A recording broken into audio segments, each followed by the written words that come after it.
Y ahora hacemos una pausa en toda la rabiosa actualidad, como siempre decimos, y saludamos a un queridísimo compañero, al pensador nacional Charlie Abondoglio, que es parte del Centro de Estudios para el Movimiento Obrero, del CEMO. ¿Cómo andas, Charlie? ¿Qué tal? Buen día, Lucas, Leila, Marcos, compañeros. Buen día. ¿Todo Queriendo bien por acá? escucharte, Charlie, reflexiones en torno a no solamente lo que pasó ayer, 1 de mayo, sino también al 23 de abril, cómo nuestro pueblo se está manifestando contra este modelo económico. Sí, es interesante, ¿no? Digamos que hemos completado dos capítulos importantes del plan de lucha en curso.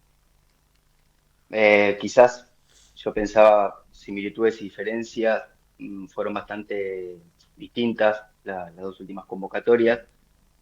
Obviamente la del 23 fue más numerosa y heterogénea, mientras que la segunda, sin ser esto algo peyorativo, fue más de aparato, pero también demuestra cómo rápidamente puedes activar un importantísimo músculo y organizado en la calle. Pienso que tal vez la diferencia también tiene que ver con que la del 23 expresó un consenso que existe en la sociedad y que el gobierno pretendió desconocer como una provocación de estas que viene coleccionando que se le fue de la mano, de las manos, mientras que quizás en torno al tema del trabajo está todo demasiado fragmentado y no hay grandes consensos, ¿no? Al meterse con las universidades, el gobierno se metió con el futuro, incluso el futuro de aquellos que todavía no fueron a la universidad o aspiran a hacerlo. Y cuando se mete con los derechos laborales, pareciera que se mete con el pasado, ¿no? Porque mucha gente ni siquiera aspira a tener un trabajo registrado. Digo, reconstruir ese imaginario va a llevar algo más de tiempo y creo que exige primero ponernos de acuerdo nosotros sobre el proyecto de país que queremos. Pero independientemente de eso, lo cierto es que hay que liberar estas batallas. Y me parece, hoy venía escuchando lo que decías y lo que charlabas, ¿no? Con Agustín. Creo que es importante entender que el poder de la CGT se basa en no usarlo todo el tiempo. Ojo, tampoco pueden no usarlo nunca, pero su fuerza reside en esa tensión, digamos. Si la CGT fuera al paro cada vez que la clase media se lo pide, seguramente no tendría el poder con el que cuenta. CGT es una especie de portaaviones, y digamos que la izquierda son lanchas de asalto, y la fuerza normalmente no va de la mano de la agilidad. Ahora bien, eh, digo, el escenario se presenta efectivamente vertiginoso y todo pareciera que se va a resolver muy rápido. Y tenemos una central que históricamente ha sido eso, un boxeador de peleas largas.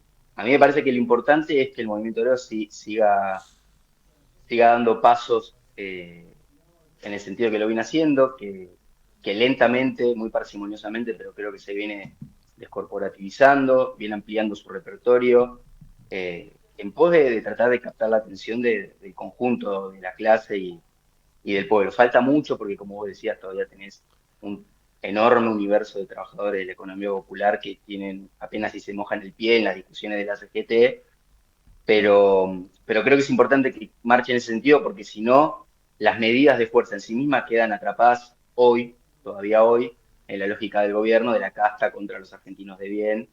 Y digo, la CGT tiene que lograr aspirar las agendas culturales, sociales y nacionales y superar definitivamente esa especie de mentalidad OITista, ¿no? Digo, lo digo por la OIT. Eh, pero digo, durante el gobierno anterior lo pensaba hoy más temprano, ¿no? Decíamos que las marchas de la CGT daban la imagen de una fuerza sin dirección. Digamos, durante esos años nunca logró salir en la defensiva, ni siquiera estando en el gobierno, no logró retomar la iniciativa. Bajo gobiernos de este signo, la dirección aparece automáticamente, o sea, la resistencia le imprime un sentido a a esa fuerza. Ahora, una cosa es funcionar como punto de aglutinación, que eso a la central le sale naturalmente en el momento defensivo, pero otra cosa es traducir eso al plano político, es decir, una cosa es liderar la resistencia social y otra cosa es liderar el proyecto político. Y a mí me da la sensación que por ahora la dirigencia obrera no se anima y en algunos casos ni siquiera se imagina ese paso que, de mi punto de vista, sobre todo atendiendo la crisis en la cual estamos, es imprescindible. Ley. Hola, Charlie, ¿cómo estás? Em, ¿Qué Pensaba, tal? bueno, en que se aprobó, que se le dio media sanción en realidad a la ley bases en la Cámara de Diputados y hay mucha expectativa de lo que puede llegar a pasar cuando se trate en la Cámara de Senadores. No expectativa por los senadores, sino por lo que puede pasar en la calle. ¿Pensás que una gran demostración de fuerza, después se viene, bueno, obviamente el paro, pero ese día puede llegar a ponerle un freno a esta ley bases? No lo podría asegurar, pero sí, me parece que una movilización de magnitud puede generarle varias preguntas a los senadores que querámoslo o no, si bien no todo se define en la línea institucional, tienen, bueno, un pedazo del destino del país en sus manos porque lo que se está, digamos, el gobierno en sí mismo es un esquema de negocios y lo que se está definiendo ahí, votando, es un contrato de compraventa de la nación. Digo, entonces sí, me parece que hay que hacer lo necesario, por lo menos en lo que a nosotros nos toca, ¿no? Como movimiento Ujú. sindical, social, popular. Eh, Luego, bueno, dirá la política eh, envilecida, no en todos los casos, no hay excepciones, pero que hoy tenemos. Digo, el otro día, bueno, viendo la sesión, ¿no? A uno le daba la impresión de que esos son días sacados de la década infame, ¿no? De los tiempos del contubernio, cuando el Congreso no era otra cosa que un apéndice de la sociedad rural y como hoy lo es de los directorios de las grandes multinacionales. Pareciera ver en el Congreso las diferentes salas de lo que yo digo el PUS de la Argentina, ¿no? El Partido Único de la Semicolonia. Este, Así todo, hasta el momento, el peronismo se ha mostrado más o menos unido, con la excepción de los diputados tucumanos. Parece que eso ahora va a entrar de nuevo en discusión, pero, pero digamos, no es lo que más me viene preocupando. Digo, creo que el corto plazo un poco las cartas están sobre la mesa, sino qué pensamos hacer con esto y qué pensamos hacer a futuro. Digo, haciendo un lado las salvajadas del gobierno, ya hemos hecho la sociología del mileísmo, hemos buscado entender en qué punto del camino empezamos a chocarla y qué fue lo que Milei y los que están con Milei capitalizaron. Pero digo, mi inquietud pasa por la salida que algunos sectores están imaginando para esta etapa funesta que estamos viviendo. Y escuchando a Cristina, bueno, como todos saben, yo soy bastante crítico y que pienso que ella y su espacio no han mostrado aptitudes para conducir al conjunto, más allá de las aptitudes intelectuales y personales, pero le reconozco algo que es que identifica un enemigo, ¿no? Después podemos discutir cómo lo enfrenta. Yo diría que mal, por el espíritu sectario, por no ceder protagonismo. Pero lo que vengo viendo es que el calor de ese eclipse, de esa crítica tardía al kirchnerismo, digo, de ese eclipse de algunas de las figuras más importantes del kirchnerismo, se está gestando una especie de neodesarrollismo, ¿no? Posibilista que está enarbolado en parte por políticos que estuvieron en la gestión en la última etapa, por toda una legión de analistas, que creen que el problema del peronismo es que no se aviene a construir una relación, digamos, madura con el sector privado. O sea, piensan que la madurez política es hacer buenas migas con Galperín. Entonces hablan de hacer un Estado inteligente, de brindar los estímulos adecuados. Yo, es una conclusión extraña teniendo en cuenta, teniendo tan fresca la experiencia del gobierno del Frente de Todos, donde sin ignorar el peso de la interna irresponsable que lo consumió, el gobierno fracasó lisa y llanamente por la imposibilidad de orientar mínimamente a un sector privado que en todo momento se dedicó a socavarlo. E iría más lejos. ¿Qué entienden de lo que viene pasando en la Argentina en las últimas décadas? En Argentina, porque si no pareciera que compramos el discurso de Milei, en Argentina no impera un orden corporativo, en Argentina impera un orden liberal en su más cruda acepción colonial.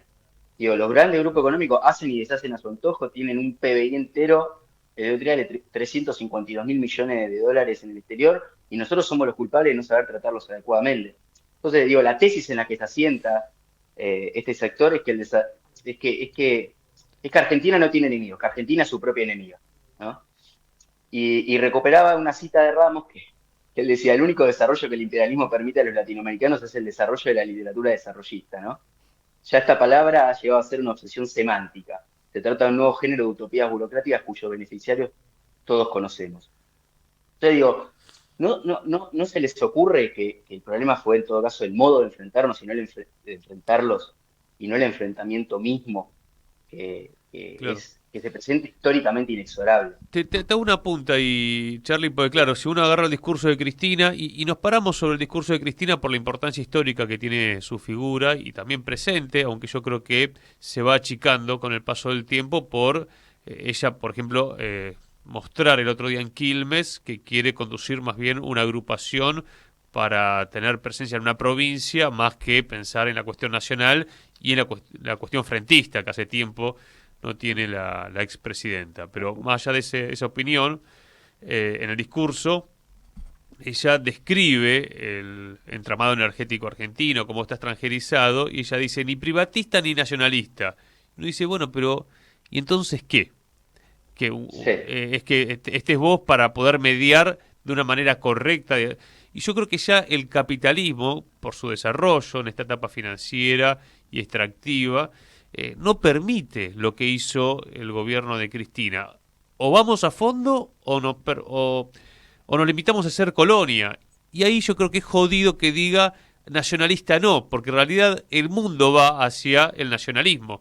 No solamente en América Latina hay experiencias que están planteando eso, que son pocas, pero sí el resto del mundo, si uno ve lo que pasa en China, en Irán, en Rusia, que es el mundo que crece, crece a partir de nacionalismos.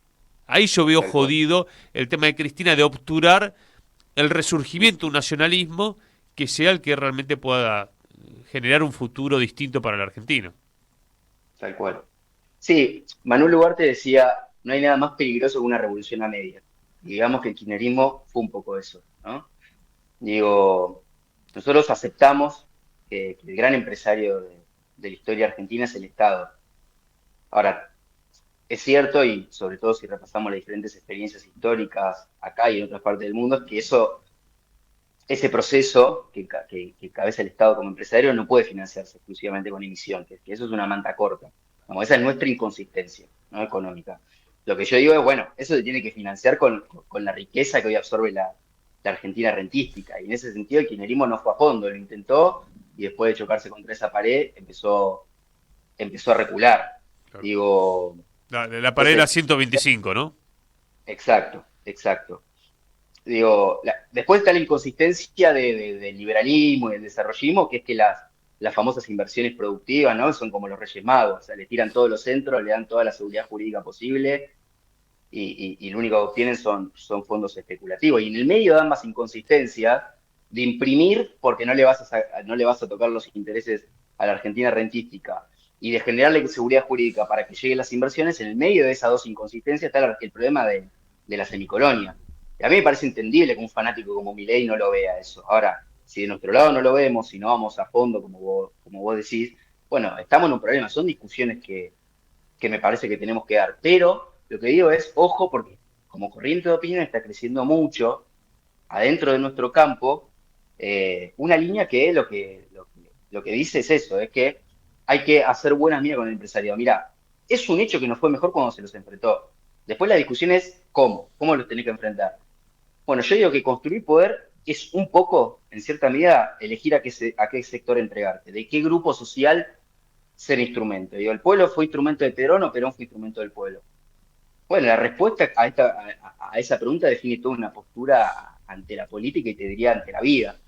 Y el kirchnerismo quizás terminó pensándose como depositario de un proyecto endógeno, o sea, entabló alianzas con sectores sociales en esa clave y llevándoles un proyecto ya cerrado, ¿no? Y ese iluminismo es el que lo devoró.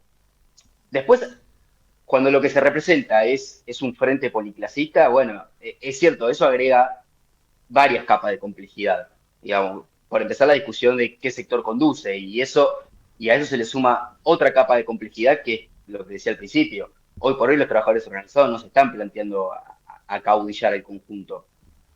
Eh, Sin embargo, nosotros el debate que empujamos es que si hace unos años se repetía que sin solución gremial no hay solución política, la experiencia del último periodo, los últimos 4 años, lo que graba en piedra es que no hay solución política sin participación popular. Digo, tal vez no se pueda reproducir el 45, pero hay que imitar el gesto del 45, hay que copiar el gesto del 45, hay que mirar dónde están las piezas del Frente Nacional y direccionar cada acción al armado de ese rompecabezas, pero con el movimiento obrero, con el movimiento, con los movimientos sociales, con eso a la cabeza, o con las expresiones políticas que eso logre constituir. Eh, digo, con todas sus falencias, la dirigencia obrera sabe interpretar estos momentos, sabe salvar lo que se puede, pero si solamente te defendés un día no te va a quedar nada que salvar. Lo discutíamos el otro día con un compañero, con Cacho, un amigo en común, en los 90, salvaste los sindicatos, pero no salvaste la clase. Y entonces eso tiene pies de barro. A la larga, si no, a la larga, a la larga son 30, 40, 50 años, si no retomás la iniciativa, estás frito. Entonces, me acordaba lo que decía Tonioli en la gráfica, en la señal, ¿no? Hace unas semanas. Decía, bueno, no tenemos claro cuál sería nuestro DNU, cuál sería nuestra ley ómnibus, ¿no? Entonces, bueno, eso es lo que nos tenemos que poner a discutir en paralelo a esta pelea que yo creo que se viene librando en los términos correctos y en los términos posibles, ¿no? Charlie querido, excelente, te mandamos un fuerte abrazo. Abrazo grande para todos. Allí pasaba Carlos Abondoglio del Centro de Estudios para el Movimiento Obrero.